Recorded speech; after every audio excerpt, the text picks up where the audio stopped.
കള്ളക്കടത്ത് കേസ് പരിപൂർണമായി അട്ടിമറിക്കപ്പെട്ടിരിക്കുകയാണ്. ഇവിടെ ഓരോ പ്രതികളും ഇപ്പോൾ ജാമ്യം തേടി പുറത്ത് വന്നിരിക്കുകയാണ്. ഈ അന്വേഷണം തുടങ്ങിയ സമയത്ത് തന്നെ നമ്മൾ ഒന്ന് രണ്ട് കാര്യങ്ങൾ പറഞ്ഞിരുന്നു. ഈ അന്വേഷണം നിഷ്പക്ഷമായി മുന്നോട്ട് പോകുമെന്ന് ഞങ്ങൾ കരുതിയിരുന്നു. പോകണമെന്നാണ് നമ്മൾ ആവശ്യപ്പെട്ടത്. പക്ഷേ ഇപ്പോൾ കാണുന്നത് 90 ദിവസം കഴിഞ്ഞാൽ സ്വാഭാവികമായി ജാമ്യം കിട്ടും, കുറ്റപത്രം കൊടുത്തില്ലെങ്കിൽ ജാമ്യം കിട്ടുമെന്നറിയാത്തതായി ആരുമില്ല. 90 ദിവസം കഴിഞ്ഞിട്ടും കുറ്റപത്രം സമർപ്പിച്ചില്ല. അതോടൊപ്പം തന്നെ പാർഷ്യലായിട്ടുള്ള കുറ്റപത്രം വേണമെങ്കിൽ കൊടുക്കുക, അതും കൊടുത്തില്ല. അതിൻ്റെ അടിസ്ഥാനത്തിലാണ് ഇപ്പോൾ പ്രതികൾക്ക് ഓരോരുത്തർക്കും ജാമ്യം ലഭിച്ചുകൊണ്ടിരിക്കുന്നത്. ഓരോ പ്രതികളായി ഇനി പുറത്ത് വന്നുകൊണ്ടിരിക്കുകയാണ്. ഇനി CPM-ൻ്റെ 4 നേതാക്കന്മാരുടെ അവരായിരിക്കും ഇനിയും പുറത്തു വരാൻ പോകുന്നത്. അപ്പോൾ വളരെ ആസൂത്രിതമായിട്ടാണ് കുറ്റപത്രം കൊടുക്കാതിരിക്കുന്നത് എന്ന് നമ്മൾക്ക് ന്യായമായി സംശയിക്കേണ്ടി വരും. SIT പറയുന്ന 2 കാരണങ്ങളാണ് കുറ്റപത്രം കൊടുക്കാതിരിക്കാനുള്ള കാരണം. ഒന്ന്, പ്രോസിക്യൂഷൻ അനുമതി കിട്ടിയില്ല. ആരാണ് പ്രോസിക്യൂഷൻ അനുമതി കൊടുക്കേണ്ടത്? ഗവൺമെൻറ്റാണ് പ്രോസിക്യൂഷൻ അനുമതി കൊടുക്കേണ്ടത്. മുഖ്യമന്ത്രിയാണ് പ്രോസിക്യൂഷൻ അനുമതി കൊടുക്കേണ്ടത്. അദ്ദേഹം അത് കൊടുത്തില്ല. 2, സ്വർണവുമായി ബന്ധപ്പെട്ട രാസപരിശോധനയുടെ റിപ്പോർട്ട് കിട്ടിയിട്ടില്ല. കെമിക്കൽ അനാലിസിസ് റിപ്പോർട്ട് കിട്ടിയില്ല. കെമിക്കൽ അനാലിസിസ് റിപ്പോർട്ട് കിട്ടേണ്ടത് വൈകിച്ചു എന്നാണ് എൻ്റെ ആരോപണം. അതും മുഖ്യമന്ത്രിയുടെ കീഴിലാണ്. ഈ കെമിക്കൽ അനാലിസിസ് ഡിപ്പാർട്ട്മെൻറ്റും മുഖ്യമന്ത്രിയുടെ കീഴിലാണ്. അപ്പോൾ പ്രോസിക്യൂഷൻ അനുമതി കൊടുത്തില്ല, കെമിക്കൽ അനാലിസിസ് റിപ്പോർട്ട് കൊടുത്തില്ല. ഈ 2 കാരണങ്ങളാലാണ് കുറ്റപത്രം വൈകിയത് എന്നാണ് SIT പറയുന്നത്. അപ്പോൾ ഇതിൻ്റെ 2ൻ്റെയും ഉത്തരവാദി ആരാണ്? മുഖ്യമന്ത്രിയാണ്. ഈ 2 കാരണങ്ങൾ കൊണ്ടാണ് കുറ്റപത്രം വൈകിയത് എന്ന് പറയുമ്പോൾ ഈ 2 കാരണങ്ങളുടെ ഉത്തരവാദി സംസ്ഥാന ആഭ്യന്തര വകുപ്പിൻ്റെ ചുമതലയുള്ള മുഖ്യമന്ത്രി തന്നെയാണ്. അപ്പോൾ സ്വന്തം പാർട്ടി സഖാക്കൾക്ക് ഫസ്റ്റ് ക്ലാസ് മജിസ്ട്രേറ്റ് കോടതി ജാമ്യം കിട്ടിയില്ല, ഹൈക്കോടതി കിട്ടിയില്ല, സുപ്രീം കോടതി കിട്ടിയില്ല. അതിന് പകരം സ്വാഭാവികമായ ജാമ്യം കിട്ടാനുള്ള കാരണം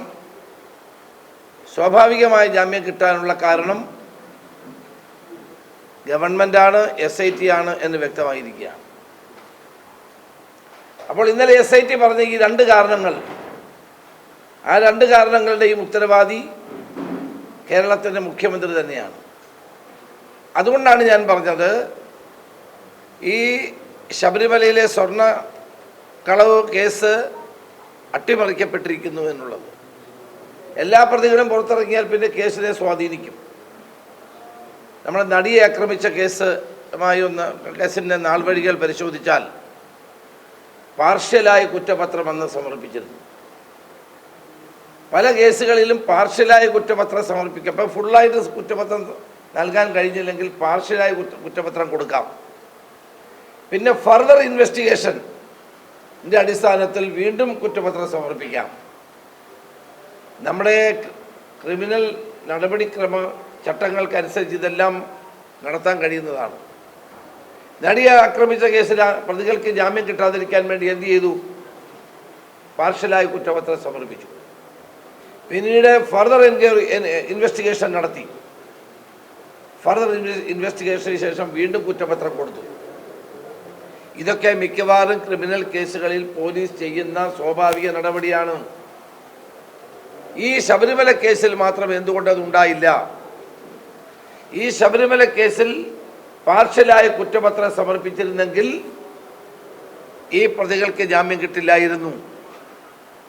അപ്പോൾ വളരെ ബോധപൂർവമായി പ്രതികളെ ജാമ്യത്തിലെടുക്കാനും കേസ് രയിച്ചു മായ്ച്ചു കളയാനും ബോധപൂർവമായി നീക്കം നടക്കുകയാണ്. 4 മാസമായി SIT രൂപീകരിച്ചിട്ട്. SITയുടെ അന്വേഷണത്തെപ്പറ്റി ഞാനൊന്നും പറയുന്നില്ല. പക്ഷേ 2 കാര്യങ്ങൾ പറയേണ്ടി വരും. ഒന്ന്, എന്തുകൊണ്ട് ഇത്രയും നാളായി തൊണ്ടി മുതൽ കണ്ടെത്തിയില്ല? തൊണ്ടി മുതൽ സ്വർണ്ണമാണ്. ആ സ്വർണം എവിടെ? ആ സ്വർണം കണ്ടെത്താൻ എന്തുകൊണ്ട് SITക്ക് കഴിയുന്നില്ല? സ്വർണം കണ്ടെത്താതെ അവർക്ക് മുന്നോട്ട് പോകാൻ കഴിയുകയുമില്ല. അതിന് SIT പറയുന്നത് കെമിക്കൽ അനാലിസിസ് ലബോറട്ടറിയിൽ നിന്ന് റിപ്പോർട്ട് കിട്ടിയില്ല എന്നാണ്. ഇത്തരം ഒരു കേസിൽ അടിയന്തരമായി കെമിക്കൽ അനാലിസിസ് റിപ്പോർട്ട് നൽകേണ്ടതല്ലേ? അല്ലാണ്ട് സാധാരണഗതിയിലുള്ള ക്യൂവിൽ കിടക്കുന്ന കേസുകൾ പോലെ ഇതിനെ കാണാൻ കഴിയുമോ? ഞങ്ങളുമൊക്കെ ഈ വകുപ്പ് കുറച്ച് നാളെങ്കിലും നോക്കിയിരുന്ന ആളുകളാണ്. ഞങ്ങൾക്കറിയാം ഈ കേസ് എങ്ങനെയാണ് മുന്നോട്ട് പോകുന്നതെന്ന് ഞങ്ങൾക്കിപ്പോൾ വളരെ വ്യക്തമാണ്. സാധാരണഗതിയിൽ കെമിക്കൽ അനാലിസിസ് റിപ്പോർട്ട് കിട്ടണമെങ്കിൽ കാലതാമസം എടുക്കും. കാരണം ആ ക്യൂവിൽ ധാരാളം കേസുകൾ ഉണ്ടാകും. ഇത്തരം സുപ്രധാനമായ കേസുകളിൽ വേണമെങ്കിൽ പ്രയോറിറ്റി മാറ്റി അവർക്ക് ഈ കേസ് അന്വേഷിച്ച് റിപ്പോർട്ട് കൊടുക്കാവുന്നതാണ്. എന്തുകൊണ്ട് കൊടുത്തില്ല? അതുപോലെ തന്നെ പ്രോസിക്യൂഷൻ അനുമതി എന്തുകൊണ്ട് മുഖ്യമന്ത്രി നൽകുന്നില്ല? അപ്പോൾ വളരെ ബോധപൂർവമായി ഈ കേസിലെ CPM നേതാക്കന്മാരെ രക്ഷിക്കാനുള്ള നീക്കമാണ് നടന്നുകൊണ്ടിരിക്കുന്നത്. ബഹുമാനപ്പെട്ട ഹൈക്കോടതി SITയെ പറ്റി നല്ല അഭിപ്രായം പറഞ്ഞു. അതാണ് ഇപ്പോൾ ഇവരുടെ ഡിഫൻസ്. ഇത്രയും നാൾ കോടതിയെ നിശിതമായി വിമർശിച്ച ആളുകളാണ് ഇപ്പോൾ കോടതി വിധിയുടെ പേരിൽ SITയെ ന്യായീകരിക്കുന്നത്. ബഹുമാനപ്പെട്ട ഹൈക്കോടതിയുടെ മുന്നിൽ വരുന്ന എന്താണ്? SIT കൊടുക്കുന്ന അഭിപ്രായങ്ങളാണ് ബഹുമാനപ്പെട്ട കോടതിയുടെ മുമ്പിൽ വരുന്നത്. അതിൻ്റെ അടിസ്ഥാനത്തിലാണ് കോടതി മറുപടി പറയുന്നത്. അപ്പോൾ അതൊരു ഡിഫൻസായി കേരളത്തിലെ ഗവൺമെൻറ് എടുക്കേണ്ട കാര്യമില്ല. ഈ പ്രതികളെ സംരക്ഷിക്കാൻ വേണ്ടി ബോധപൂർവമായി ഗവൺമെൻറ് നടപടികൾ സ്വീകരിക്കുന്നു എന്നതാണ് ഇതിലൂടെ നമുക്ക് കാണാൻ കഴിയുന്ന ഒരു കാര്യം. അതുകൊണ്ടാണ് ഞങ്ങൾ നേരത്തെ തന്നെ കോടതിയുടെ നിയന്ത്രണത്തിലുള്ള ഒരു CBI അന്വേഷണം വേണമെന്ന് ആവശ്യപ്പെട്ടത്. ഇപ്പോഴും അത് പ്രസക്തമായി തന്നെ നിലനിൽക്കുകയാണ്. ഇപ്പോൾ ഉണ്ണികൃഷ്ണൻ പോറ്റി പുറത്തു വന്നു. ഇനി അടുത്ത 2-3 CPM നേതാക്കന്മാർ ഇനിയും പുറത്തു വരും. അതോടുകൂടി ഈ കേസിൻ്റെ കഥ കഴിയും. ഇതാണ് വസ്തുത. അപ്പോൾ നിയമത്തിൻ്റെ നൂലാമാലകൾ പരിശോധിച്ച് രക്ഷപ്പെടാനുള്ള പ്രതികൾ തേടുമ്പോൾ അതിനെ പ്രതിരോധിക്കാനുള്ള നടപടിയാണ് പ്രോസിക്യൂഷൻ്റെ ഭാഗത്ത് ഉണ്ടാകേണ്ടത്. അതുണ്ടായില്ല എന്നുള്ളതാണ് ഇവിടെ കാണാൻ കഴിയുന്ന ഒരു കാര്യം. അതാണ് ഞാൻ പറഞ്ഞത്, ബോധപൂർവമായി പ്രതികളെ രക്ഷിക്കാൻ ഗവൺമെൻറ് ശ്രമിക്കുന്നു, ഈ കേസ് അട്ടിമറിക്കാൻ ഗവൺമെൻറ് ശ്രമിക്കുന്നു എന്നുള്ളതിൻ്റെ പ്രധാനപ്പെട്ട കാരണം. രണ്ടാമതായി എനിക്ക് പറയാനുള്ളത്, കേരളത്തിൽ CPMന് ഏതാണ്ട് 300ഓളം രക്തസാക്ഷികളുണ്ടാവും അല്ലേ? 300ഓളം അവർക്ക് വേണ്ടി പിരിച്ച ഫണ്ടുകളെ സംബന്ധിച്ച് ഒരു അന്വേഷണം ആവശ്യമാണ്. ഇപ്പോൾ പയ്യന്നൂരിൽ രക്തസാക്ഷികളെ സംബന്ധിച്ചുള്ള ഫണ്ട് പിരിവിനെ സംബന്ധിച്ചാണ് ശ്രീ കുഞ്ഞികൃഷ്ണൻ ആരോപണം ഉന്നയിച്ചിരിക്കുന്നത്. സമാന ആരോപണം തിരുവനന്തപുരത്തുണ്ടായിരിക്കും. തിരുവനന്തപുരത്തും ഇതുപോലെ രക്തസാക്ഷികൾക്ക് വേണ്ടി ഫണ്ട് പിരിച്ചത് അവർക്ക് കിട്ടിയിട്ടില്ല എന്നുള്ള പരാതി ഉണ്ടായിരുന്നു. ധാരാളം പരാതികൾ ഇനിയും പുറത്തു വരും. MV ഗോവിന്ദൻ ഇതിനെപ്പറ്റിയൊന്നും ഒരു അക്ഷരം മറുപടി പറയാൻ മനസ്സില്ലെന്നാണ് നിങ്ങളോട് പറഞ്ഞത്. ഞാനൊരു കാര്യം പറയട്ടെ, കേരളത്തിലെ ജനങ്ങൾ MV ഗോവിന്ദനെ കൊണ്ട് മറുപടി പറയിച്ചിരിക്കും. കാരണം ഇത് പൊതുജനങ്ങളുടെ കയ്യിൽ നിന്ന് പിരിച്ച പണമാണ്. പാർട്ടി സഖാക്കളിൽ നിന്ന് മാത്രം പിരിച്ച പണമല്ല, പൊതുജനങ്ങളിൽ നിന്ന് പിരിച്ച പണമാണെങ്കിൽ അതിന് മറുപടി പറയാനുള്ള ബാധ്യത CPMനുണ്ട്, CPM സംസ്ഥാന സെക്രട്ടറിക്കുണ്ട്. ജനങ്ങൾ അതിന് മറുപടി പറയും, ഒരു സംശയവും വേണ്ട. ഇപ്പം രക്തസാക്ഷികളുടെ കുടുംബത്തെ സഹായിക്കാൻ വേണ്ടി പാർട്ടി ജനങ്ങളിൽ നിന്നല്ലേ പണം പിരിച്ചത്, അല്ലാണ്ട് പാർട്ടിക്കാരിൽ നിന്ന് മാത്രമല്ലല്ലോ.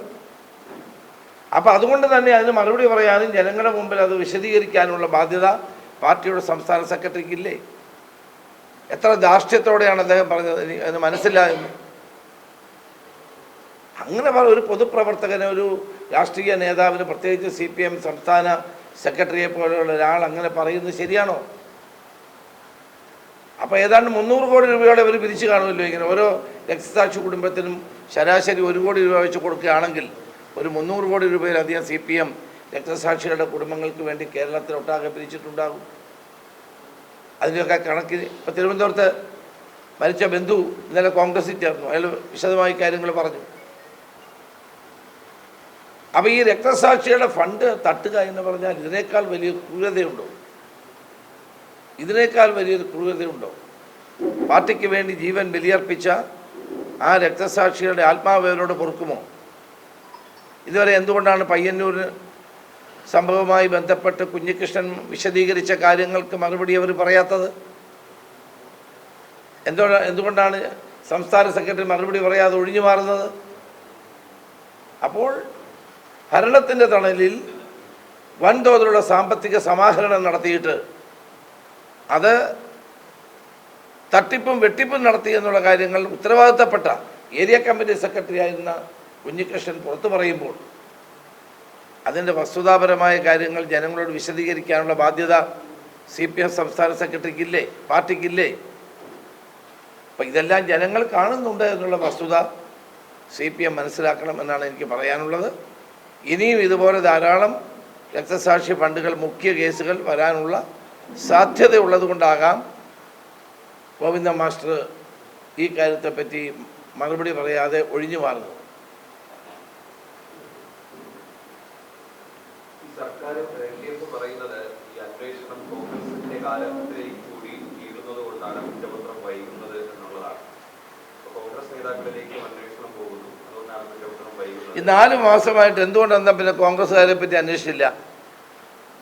4 സഖാക്കൾ ഇപ്പം ജയിലിൽ കിടക്കുകയല്ലേ? 4 അല്ല 5 പേര്. 5 പ്രധാനപ്പെട്ട CPMന്റെ പ്രധാന നേതാക്കന്മാർ, ഒരു മുൻ MLA അടക്കം ഉള്ള ആളുകൾ ജയിലിൽ കിടക്കുകയല്ലേ? അവരുടെ പേര് പാർട്ടി ഒരു നടപടി സ്വീകരിച്ചിട്ടില്ലല്ലോ. പാർട്ടി അവരെ ഇപ്പോഴും സംരക്ഷിക്കുകയല്ലേ? ഞങ്ങളുടെ ആരെങ്കിലും ഉണ്ടായിരുന്നെങ്കിൽ അവർ നേരത്തെ അറസ്റ്റ് ചെയ്യേണ്ടായിരുന്നു. അവരുടെ പേര് നടപടി ഉണ്ടാവേണ്ടതല്ലേ? അപ്പോൾ ഇനി മുഖ്യമന്ത്രി പറഞ്ഞിട്ട് ഇനി ആരെങ്കിലും അറസ്റ്റ് ചെയ്യാനുള്ള ഉദ്ദേശിക്കുകയാണോ എന്ന് ഞങ്ങൾക്കറിയില്ല.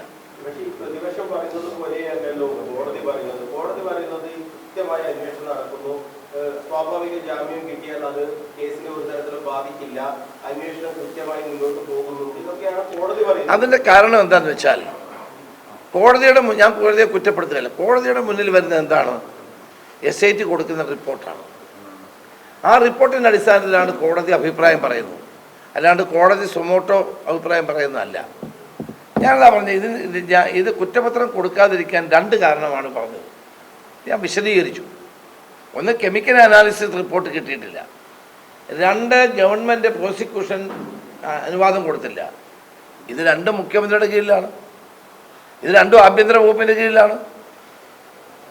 കെമിക്കൽ അനാലിസിസ് റിപ്പോർട്ട് കിട്ടാതിരിക്കുന്നതിൻ്റെ കാരണം ഞാൻ നേരത്തെ പറഞ്ഞു, അത് വൈകിപ്പിക്കുകയാണ്. 2, പ്രോസിക്യൂഷൻ സാങ്ഷൻ കൊടുക്കേണ്ടത് ആരാണ്? മുഖ്യമന്ത്രിയാണ്, ആഭ്യന്തര വകുപ്പാണ്. അതും കൊടുത്തിട്ടില്ല. അതുകൊണ്ടാണ് കുറ്റപത്രം വൈകി. പക്ഷേ ഇവർക്ക് ഒരു കാര്യം ചെയ്യാമായിരുന്നു.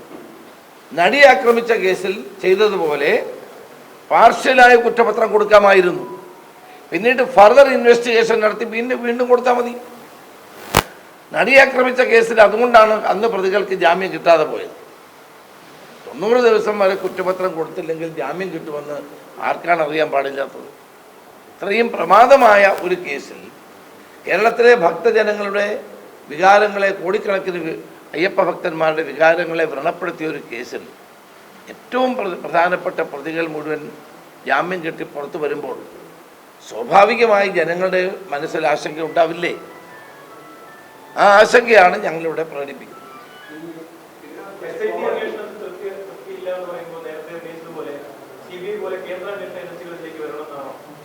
അല്ല, കോടതിയുടെ നിയന്ത്രണം അത് ഞങ്ങൾ ആദ്യം പറഞ്ഞ കാര്യമാണ്. ഞങ്ങൾ SITയെ കുറ്റപ്പെടുത്തിയിട്ടില്ല, ഞാൻ ഇപ്പോഴും കുറ്റപ്പെടുത്തുന്നില്ല. പക്ഷേ SITയുടെ പുറകിൽ മേളിൽ സമ്മർദ്ദമുണ്ട്. എന്നാലും SIT 2 കാരണം പറഞ്ഞത് വ്യക്തമല്ലേ? ഇന്ന കാരണങ്ങൾ കൊണ്ടാണ് ഞങ്ങൾക്ക് കുറ്റപത്രം കൊടുക്കാൻ കഴിയാതെ വന്നത് എന്ന് പറയുമ്പോൾ ആ 2 കാരണങ്ങളുടെയും ഉത്തരവാദി കേരളത്തിൻ്റെ ആഭ്യന്തര വകുപ്പ് മുഖ്യമന്ത്രിയുമാണ്. അല്ലായിരുന്നെങ്കിൽ അവർക്ക് പാർഷ്യലായ കുറ്റപത്രവും കൊടുക്കാമായിരുന്നല്ലോ. ഞാനതാ നടിയെ ആക്രമിച്ച കേസിലെ പ്രതികൾക്ക് ജാമ്യം കിട്ടാതിരുന്ന കാര്യം പറഞ്ഞത്. അതേപോലെ സീരിയസ് ആയ ഒരു കാര്യമല്ലേ ഇതും? അപ്പോൾ എന്തുകൊണ്ട് പാർഷ്യലായ കുറ്റപത്രം സമർപ്പിച്ചില്ല? പിന്നെ ഏറ്റവും പ്രധാനപ്പെട്ട ഒരു കാര്യം വീണ്ടും ഞാൻ ആവർത്തിക്കുന്നു, 4 മാസമായി അന്വേഷിച്ചിട്ടും ഈ സ്വർണം എവിടെ? അതൊരു വലിയ പ്രധാനപ്പെട്ട കാര്യമല്ല. ഈ സ്വർണം എവിടെ പോയി? ഒരു നടപടിയും ആർക്കും പറയാനില്ല. അതിനെപ്പറ്റി ഒരു ഇൻഫർമേഷനും ജനങ്ങളോടോ കോടതിയുടെ മുമ്പിലോ പറയാൻ കഴിയുന്നില്ല. തൊണ്ടി മുതൽ ഒരാളിനെ സാധാരണഗതിയിൽ പോലീസ് ഒരാളിനെ അറസ്റ്റ് ചെയ്താൽ രണ്ടാമത് എന്താ ചെയ്യേണ്ടത്? തൊണ്ടി മുതൽ കണ്ടെത്തുക. ആ തൊണ്ടി മുതൽ കണ്ടെത്താനുള്ള നടപടി ഉണ്ടായിട്ടില്ല. സ്വർണം എവിടെ എന്ന് SITക്കോ പോലീസിനോ പറയാൻ കഴിയാതിരിക്കുന്നു. അതൊരു പ്രധാനപ്പെട്ട കുറ്റമല്ലേ?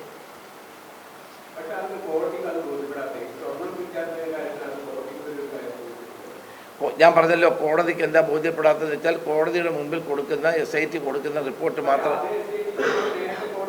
അത് കോടതി നിരവധി തവണ വിമർശിച്ചിട്ടുണ്ടല്ലോ. അറസ്റ്റിനെ സംബന്ധിച്ച് കോടതി ശക്തമായി വിമർശിച്ചല്ലോ. ബഹുമാനപ്പെട്ട സുപ്രീം കോടതി തന്നെ വിമർശിച്ചല്ലോ. ശക്തമായി പറഞ്ഞു. അങ്ങനെയുള്ള കോടതിക്ക് എന്തുകൊണ്ട് ഈ കെമിക്കൽ അനാലിസിസ് റിപ്പോർട്ട് വൈകുന്നതും ഈ പ്രോസിക്യൂഷൻ അനുമതി കൊടുക്കാത്തതും ഒക്കെ എന്തുകൊണ്ട് പറയാൻ കോടതിക്ക് കഴിയുന്നില്ല? അല്ല, ഞാനിപ്പോ അല്ലെങ്കിൽ അന്വേഷണത്തെ ബാധിക്കാത്ത രീതിയിൽ മുന്നോട്ട് പോകുന്നു എന്നുള്ളത് കൊണ്ടായിരിക്കില്ല. ഞാൻ കോടതിയെ വിമർശിക്കാനില്ല. ഞങ്ങൾ ജനങ്ങളുടെ ആശങ്കകൾ നിങ്ങളുമായി പങ്കുവെക്കുകയാണ്. സ്വാഭാവികമായിട്ടും അതേ നടിയുടെ കേസ് പറഞ്ഞു. നടി ആക്രമിച്ച കേസിനകത്ത് പാർഷ്യലായി കുറ്റപത്രം കൊടുത്തപ്പോൾ പ്രതികൾക്ക് ജാമ്യം കിട്ടിയില്ല. അതേപോലെയോ അല്ലെങ്കിൽ അതിനേക്കാൾ ഒരുപടി മുന്നിൽ നിൽക്കുന്ന ഒരു കേസാണിത്. ആ കേസിൽ വേണമെങ്കിൽ പാർഷ്യൽ കുറ്റപത്രം സമർപ്പിക്കാമായിരുന്നു. പിന്നെ ഫർദർ ഇൻവെസ്റ്റിഗേഷന് ശേഷം ഫൈനൽ കുറ്റപത്രം സമർപ്പിച്ചാൽ മതി എന്നിരിക്കെ അത് സമർപ്പിക്കാതിരിക്കുന്നത് ദുരൂഹമല്ലേ? ഇന്നലെയും ഈ പൂജയെ ശബരിമലയ്ക്ക് എത്തിയത് KC വേണുഗോപാലാണ് എന്നൊരു ആക്ഷേപമാണ് അദ്ദേഹം ഇപ്പോഴും ഉന്നയിച്ചുകൊണ്ടിരിക്കുന്നത്.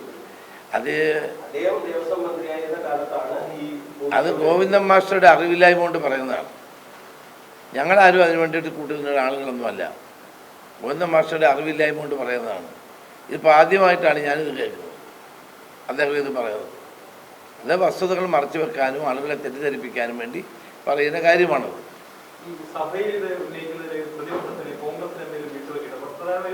തിരിഞ്ഞു കൊടുക്കുന്നതുകൊണ്ടാണ് സഭയിൽ ചർച്ച ചെയ്യാത്തത്. മാധ്യമങ്ങൾക്ക് മുന്നിൽ വിമർശനം ഉന്നയിക്കുക മാത്രമാണ്, സഭയിലൊന്നും ചർച്ചയാക്കുന്നത്, മറുപടി പറയാൻ തയ്യാറാണ് ഭരണപക്ഷം എന്നല്ല പറയുന്നത്. എന്തുകൊണ്ടാണ് സഭയിൽ? അല്ല, ഞങ്ങളുടെ ഡിമാൻഡ് എന്താണ്? മന്ത്രി വാസവൻ രാജിവെക്കുക, അവരെ അറസ്റ്റ് ചെയ്യുക, യഥാർത്ഥ കുറ്റവാളികളെ അറസ്റ്റ് ചെയ്യുക, കടകംപള്ളി സുരേന്ദ്രനെ ചോദ്യം ചെയ്ത് അവിടെ മുതലാണ് പിന്നെ മുന്നോട്ട് പോകാത്തത്. കടകംപള്ളി സുരേന്ദ്രനെ ചോദ്യം ചെയ്തതോടുകൂടി പിന്നെ ഒരു അടി മുന്നോട്ട് പോയിട്ടില്ല. ഞങ്ങളുടെ ഡിമാൻഡ് അതല്ലേ, ആ ഡിമാൻഡ് പാലിക്കണമെന്നല്ലേ ഞങ്ങളുടെ ആവശ്യം. ചർച്ചയൊക്കെ എത്രയോ തവണ നിയമസഭയിൽ ചർച്ച ചെയ്തിട്ടുള്ള ചർച്ചയല്ലല്ലോ പ്രധാനം, ആക്ഷനല്ലേ പ്രധാനം. അല്ലല്ല, ചർച്ച ഇതൊക്കെ എത്ര തവണ ചർച്ച ചെയ്ത ചർച്ചയല്ലല്ലോ വിഷയം. മന്ത്രിയുടെ രാജി ആവശ്യപ്പെട്ടുകൊണ്ടാണ് പ്രതിപക്ഷം സഭാതലത്തിലും സഭയ്ക്ക് പുറത്ത് ഞങ്ങൾ സമരം ചെയ്തത്. ആ ഡിമാൻഡ് ഇപ്പോഴും പൂർത്തീകരിക്കപ്പെടാത്തത് കൊണ്ടാണ് സമരം തുടരുന്നത്. ഇനിയും തുടരും ആ സമരം. സഭയ്ക്കകത്തും പുറത്തും പ്രതിപക്ഷം അത് ശക്തമായി തന്നെ ആ സമരം മുന്നോട്ട് കൊണ്ടുപോകും.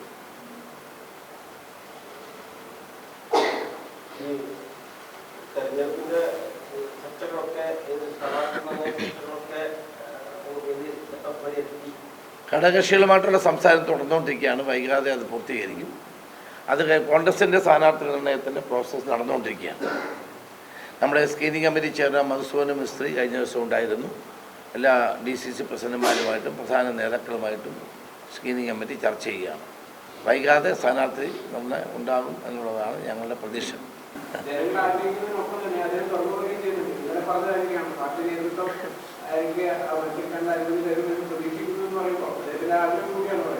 ഒരു കാര്യം വെച്ചാൽ സുധാകരൻ എവിടെ മത്സരിച്ചാലും വൻ ഭൂരിപക്ഷത്തിന് ജയിക്കും. പാർലമെന്റ് ആണെങ്കിലും അസംബ്ലി ആണ്. അത് വേണോ വേണ്ടെന്നുള്ളത് പാർട്ടി നേതൃത്വം തീരുമാനിക്കും. ആരും പറഞ്ഞു വേണ്ടെന്ന്? ആരാ വേണ്ടെന്ന് പറഞ്ഞു? ഞാൻ പറഞ്ഞത് നമ്മുടെ ഒരു സിസ്റ്റം അനുസരിച്ച് MP-മാരുടെ കാര്യത്തിലെ തീരുമാനം കോൺഗ്രസ് തെരഞ്ഞെടുപ്പ് സമിതിക്ക് തീരുമാനിക്കാൻ പറ്റും, നമുക്ക് തീരുമാനിക്കാൻ പറ്റും.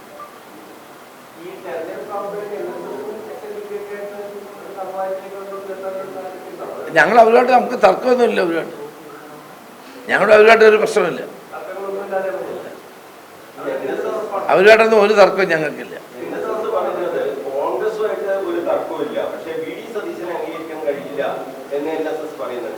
ഞങ്ങൾ പറയുന്നത് ഞങ്ങൾക്ക് ഒരു സമുദായ സംഘടനകളുമായിട്ടും ഒരു തർക്കവുമില്ല. എല്ലാവരുമായിട്ട് നല്ല സൗഹൃദമാണ്. ജനാധിപത്യത്തിൽ അങ്ങനെയാണല്ലോ നമ്മൾ സ്വീകരിക്കുന്ന സമീപനം. ഞങ്ങൾ അങ്ങനെ പോയിട്ടുള്ളൂ.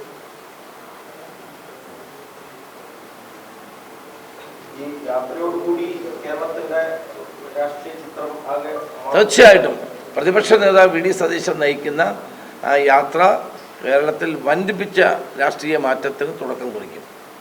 നല്ല ജനപിന്തുണ യാത്രയ്ക്കുണ്ടാകും. അത് ഞങ്ങളുടെ തെരഞ്ഞെടുപ്പ് പ്രവർത്തനങ്ങളുടെ ഫസ്റ്റ് സ്റ്റാർട്ടാണ് ഈ യാത്ര. ആ യാത്രയുടെ കേരളത്തെ വീണ്ടെടുക്കാനുള്ള മുദ്രാവാക്യത്തെ പരിഗണിച്ചുകൊണ്ട് എന്തുകൊണ്ടെന്ന് പറയുന്നത് 2016 മുന്നേയുള്ള അവസ്ഥയിലേക്ക് കേരളത്തെ കൊണ്ടുപോകാൻ വേണ്ടിയാണോ ഇവര് യാത്ര നടത്തുന്നതെന്നാണ് ഗവൺമെന്റ് ചോദിക്കുന്നത്? അല്ല, ഗോവിന്ദൻ മാസ്റ്റർ ഇങ്ങനെയുള്ള ചുമ്മാതുള്ള ചോദ്യങ്ങൾ ചോദിച്ചുകൊണ്ടിരിക്കുക. ഈ യാത്ര എന്ന് പറഞ്ഞാൽ തീർച്ചയായിട്ടും കേരളത്തെ 10 വർഷം കൊണ്ട് കേരളം തകർത്ത LDF ഭരണത്തിൽ നിന്നുള്ള മോചനമാണ് ഞങ്ങൾ ആഗ്രഹിക്കുന്നത്. അതാണ് ഞങ്ങൾ പറഞ്ഞത്, കേരളത്തെ വീണ്ടെടുക്കാനുള്ള യാത്രയാണ്. 10 വർഷം കൊണ്ട് കേരളം നശിച്ചു. ഒരു ഇൻവെസ്റ്റ്മെൻറ്റും വന്നില്ല, ഒരാളിവിടെ മുതൽ മുടക്കാൻ വന്നില്ല, ഒരു വൻകിട വികസന പദ്ധതിയും കൊണ്ടുവന്നില്ല, ഉണ്ടായിരുന്ന പദ്ധതികൾ പോലും ഇല്ലാതാക്കി. നാടിന് യാതൊരു പ്രയോജനം ഉണ്ടായില്ല. കേരളം പിന്നോട്ട് പോയി. വ്യാവസായിക രംഗത്ത് കേരളം പിന്നോട്ട് പോയി, വികസന രംഗത്ത് പിന്നോട്ട് പോയി. ആ കേരളത്തെ വീണ്ടെടുക്കാൻ വേണ്ടിയിട്ടുള്ള ഒരു ജൈത്രയാത്രയാണ് പ്രതിപക്ഷ നേതാവിൻ്റെ നേതൃത്വത്തിൽ ഇപ്പോൾ നടക്കുന്നത്.